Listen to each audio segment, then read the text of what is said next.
जय श्री राधा वल्लभ। मैं बचपन से भगवान को मानती हूँ क्योंकि मैंने जगह जगह आभास किया है, अपने भीतर आभास किया है।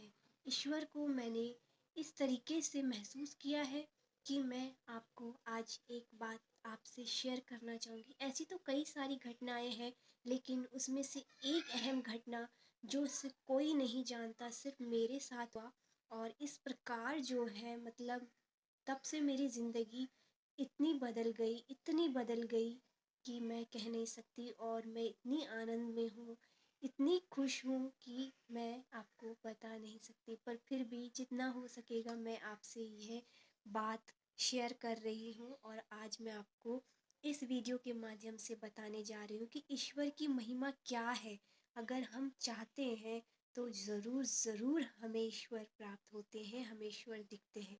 बात इस प्रकार है कि गर्मियों का टाइम था और बहुत ज़्यादा गर्मियाँ थी और मैं स्कूल से घर आ रही थी बच्चों को पढ़ा करके। और मेरे हस्बैंड जो है ऑफिस जा चुके थे। उस दिन जो है काफ़ी गर्मी होने के कारण जो है शरीर में थोड़ा सा ऐसा भी लग रहा था कि मैं थोड़ा आराम कर लूं, क्योंकि क्या होता है मॉर्निंग में पढ़ाने के बाद मुझे इवनिंग का बैच भी लेना होता है। तो इस दरमियान जो है काफ़ी थकान हो रही थी। मैं लंच मैंने अपने लिए तैयार किया। लाइटली सब भोजन मैंने किया उस दिन। शायद मैंने ग्रीन वेजिटेबल्स खाई और कुछ सैलेड खाया। और क्योंकि 11 बजे स्कूल में लंच हो जाता था तो उस दरमियान मैं लंच कर चुकी थी, लेकिन घर आते आते मुझे भूख लग गई थी तो मैंने सैलेड लिया। सो फिर मुझे लगा कि मुझे थोड़ी देर सो जाना चाहिए। मैं सो गई। वो मैं फ़र्स्ट टाइम सोई हूँ, उसके बाद शायद मैं आज तक सोई नहीं। दिन में सोती नहीं हूँ और मैं सोना भी नहीं चाहती क्योंकि मेरे पास बहुत सारे काम होते हैं। मैं अपने कपड़े डिज़ाइन भी खुद ही करती हूँ और मैं ना मल्टीपल क्रिएटिविटीज़ करती हूँ, तो इसलिए मुझे वक्त भी नहीं मिलता और मैं सोना भी नहीं चाहती। मुझे लगता है कि हमारे पास ना समय बहुत कम है, हमें सारे कार्य जो है कर लेने चाहिए इस प्रकार जो है। लेकिन उस दिन मुझे काफ़ी वीकनेस सी फील हुई और ऐसा लगा कि मुझे सो जाना चाहिए, तो मैं थोड़ी देर जो है इस प्रकार सो जाती हूँ। जैसी सोती हूँ तो मतलब इतनी मुझे गहरी नींद आती है कि मतलब पता ही नहीं होता मैं कहाँ हूँ। और स्वप्न में मतलब मुझे ऐसा लग रहा है कि मुझे स्वप्न हो रहा है, पर वो स्वप्न नहीं था। उस कुछ देर के लिए मैं मूर्छित हो जाती हूँ और मुझे स्वप्न में जो है एक इतना तेज उजाला नज़र आता है और सामने जो है एक सन्यासी बाबा बैठे होते हैं, ब्रह्मा जी जैसे कि कहते हैं ना कि मतलब कि ब्रह्मा जी जैसे हमने मतलब पिक्चरों में देखा है, फोटो में पोस्टर में देखा है ब्रह्मा जी होते हैं। और ब्रह्मा जी होते लेकिन उन्होंने पीले वस्त्र धारण किए होते हैं ना पोस्टर वगैरह में, लेकिन उन्होंने मेरे स्वप्न में पीले वस्त्र धारण नहीं किए थे। उनके आगे इतना उजाला था कि मैं उन्हें देख नहीं पाई, मैं उनका चेहरा नहीं देख पाई। लेकिन जिस आसन में वो बैठे थे वो ट्रायंगल करके शेप था, इस तरीके से जैसे योग आसन में बैठा जाता है।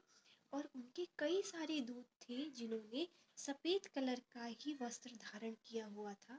और कई सारी महिलाएं, कई सारे पुरुष वहाँ पे योग कर रहे थे, लेकिन अचानक से क्या हुआ, जब मुझे वहाँ बुलाया गया मैं भी योग के वेशभूषा में बैठी हुई थी, लेकिन मेरा शरीर काफ़ी डल था, उन सभी लोगों से हटकर मैं वहाँ पे लग रही थी। और मुझे ऐसा लग रहा था कि मैं बहुत ज़्यादा कमज़ोर हूँ और मुझे इतनी ज़्यादा कमज़ोरी फील हो रही थी कि जैसे मुझसे बैठा भी नहीं जा रहा था उस आसन में।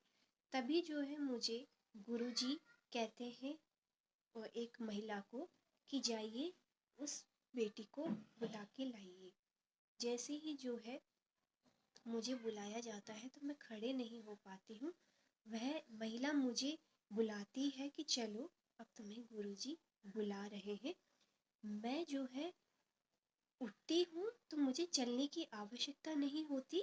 मैं जो है एकदम जैसे ज़मीन से पैर मेरे ऊपर ऊपर और मैं जो है गुरुजी के पास जो है बैठती तो हूँ, लेकिन गुरुजी क्या करते हैं मेरे माथे पे जो है इस प्रकार हाथ लगाते हैं। और हाथ लगाते लगाते जो है क्या होता है कि मेरे ना शरीर पूरा शरीर काम करना बंद कर देता है।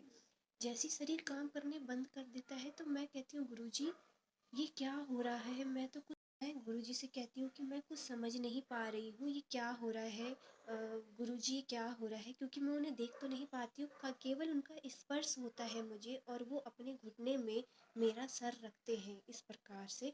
और ऐसे जैसे हम अपनी माँ की गोद में सर रख देते ना, कई बार ऐसे करके लेट जाते हैं, मम्मी ऐसे मसाज करती है, इसी प्रकार वो सर रखते हैं और ऐसे करके करते हैं। तो मुझे कहते हैं कि तुम्हारे पास तो वो चीज़ है जिस चीज़ से तुम्हें पीड़ा नहीं होती। तो मैंने कहा मेरे पास ऐसी कौन सी चीज़ है। फिर मुझे कुछ नहीं समझ में आया, मैंने जो है राधे नाम लिया, और मैंने अपना राइट हैंड जो है ऐसे करके, जैसे ऐसे लेटी ही थी मैं, ऐसे उन्होंने सर रखा था, और मैंने बोला राधे, ऐसे करके मैंने हाथ उठाया, ऐसे करके राधे। और राधे बोलते ही जो है, जो पीड़ा मेरे शरीर में हो रही थी, उनके हाथ रखते ही जो मेरा शरीर सिकुड़ रहा था, वो मुझे पीड़ा महसूस नहीं हुई। और मेरी पीड़ा, और जो है ना, मुझे पीड़ा का बिल्कुल आभास नहीं होता, बल्कि मुझे खुशी होने लगती है कि मतलब ये मेरे साथ कुछ अद्भुत हो रहा है, कुछ मतलब क्या हो रहा है मुझे समझ नहीं आ रहा। तो जो महिला है वो कहती है कि देखो, यह जो है, जब मृत्यु होती है तो इंसान को ऐसा ही आभास होता है, लेकिन जो तुम इस नाम को ले रही हो ना, उस नाम में इतनी शक्ति है कि तुम्हें अब इस पीड़ा का आभास नहीं होगा। और मतलब मैं ना, मतलब इतना शौक में हो जाती हूँ, जैसे मैं ऐसे राधा राधे बोलती हूँ, तो मैं जो है सीधा जो है अपना, जहाँ मैं लेटी होती हूँ, मैं एकदम से आँख खुलती है, और मैं देखती हूँ कि मैं तो, मतलब मैं यहाँ पलंग पे हूँ, और ये क्या हो गया, मतलब मैं कहाँ थी। मैं उठ के बैठी, मैंने प्रणाम किया भगवान को, मैंने नाम लिया, और मतलब उस दिन से और आज का दिन है कि मैं उस सपने को कभी भूल नहीं पाई। वो आभास मुझे ऐसा लगता है कि मैं क्या ही बोलूँ, मैं समझा नहीं पाती, मुझे बहुत खुशी होती है। और कहीं न कहीं, क्योंकि मैं बचपन से जो है राधे नाम का जाप करती रहती हूँ, राधे राधे राधे राधे। और मैं जितने लोगों से भी मिली हूँ, वो मुझे काफ़ी सारे लोग मुझे राधे नाम से भी जानते हैं, राधे नाम से भी पुकारते हैं, कि मेरा नाम उन्होंने राधे ही रखा हुआ है। और क्योंकि मैं राधे राधे ही बोलती थी सबको, नमस्ते करने के बजाय मैं सभी को राधे राधे ही बोलती थी, तो इसीलिए वो राधे नाम से मुझे ज़्यादा जानते हैं।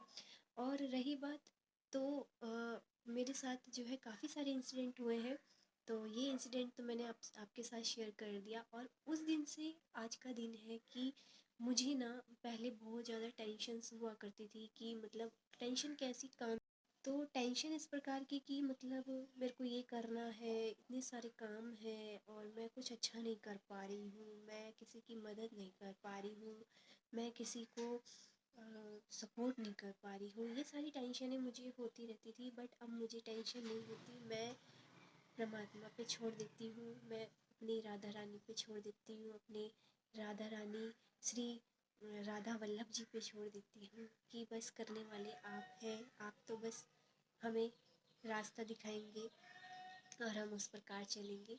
तो यही होता है दोस्तों, कि जब हम ना आभास करते हैं, तो हमें स्मरण होता है कि हाँ, ये चीज़ें हैं।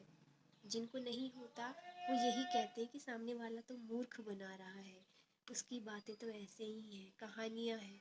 बट नहीं, जब तक आप आभास नहीं करेंगे, और आभास तभी होगा जब आप स्मरण करेंगे, सच्चे रहेंगे, शुद्ध रहेंगे।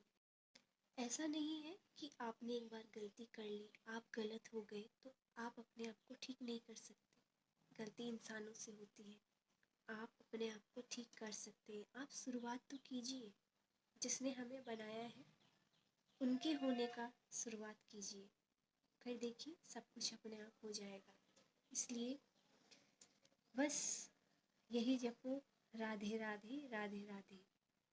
कोई जोर ज़बरदस्ती नहीं है, जब आपका मन करे तब करिए, चलते करिए, आते करिए, सोते करिए, उठते करिए, करके देखिए, आपको खुद अच्छा लगेगा। और कहते हैं ना कि मृत्यु का जब समय होता है तो 59 सेकंड लगते हैं, लेकिन वह 59 सेकंड बहुत ही पीड़ादायक होते हैं। 100,000 बिच्छुओं के काटने से जितनी पीड़ा होती है, सोचिए जब एक के काटने से कितनी पीड़ा होती है, तो 100 के काटने से कितनी होगी, उतनी ही पीड़ा एक शरीर को उस पीड़ा को ना सहन करना पड़े, इसलिए प्रभु का स्मरण करें। और वह पीड़ा सबसे ज़्यादा पीड़ा देने वाली होती है, जिस पीड़ा को हम बयां नहीं कर पाते, क्योंकि मृत्यु का समय ऐसा होता है कि ना उस वक्त हमारी आवाज़ निकल पाती है, ना हम किसी को बयां कर पाते हैं। बस हमारे सामने हमारे कर्मों का चक्र घूमता रहता है और हमें याद दिलाया जाता है कि ये तेरे कर्म हैं। तो इसलिए कर्म अच्छा करें, कर्म अच्छा रखें, सब अच्छा होगा। जय श्री राधा वल्लभ। राधे।